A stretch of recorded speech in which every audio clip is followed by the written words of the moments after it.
Setelah mengikuti retret di Magelang selama 8 hari, Bupati dan Wakil Bupati Padang Pariaman bersiap memulai tugasnya sebagai pemimpin daerah.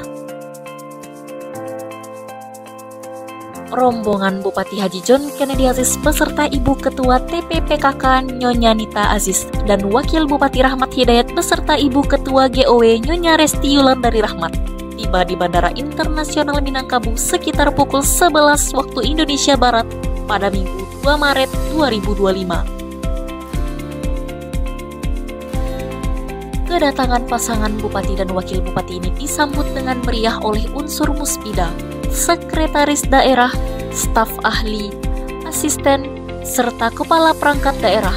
Tidak hanya itu, ratusan tokoh masyarakat, nenek mama, alim ulama, dan warga Padang Pariaman turut menyambut kedatangan mereka dengan antusias.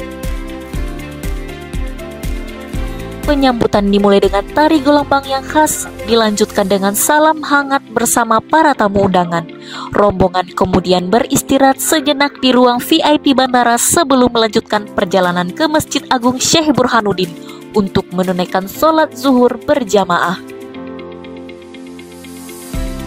Setelah sholat berjamaah, Bupati dan Wakil Bupati beserta rombongan mengunjungi makam Syekh Burhanuddin, salah satu ulama besar yang berjasa dalam penyebaran Islam di Indonesia.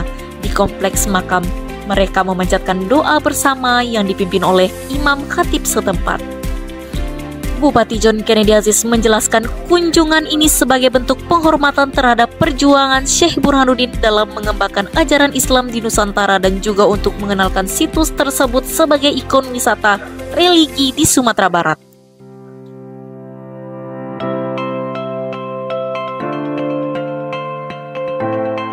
Tim Liputan Padang Pariaman TV melaporkan.